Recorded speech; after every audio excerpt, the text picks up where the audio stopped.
অপ্রকাশিত ভালোবাসা পার্ট 2।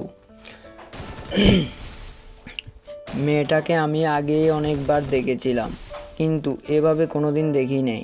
সেদিন অনেক আনন্দ নিয়ে বাসায় ফিরছিলাম, দেখলাম সারাদিন শুধু মেয়েটাকেই নিয়ে ভাবছি। তখন থেকে বুঝতে শুরু করলাম ভালোবাসা কি। সেদিন রাতে একদম ঘুম হচ্ছিল না।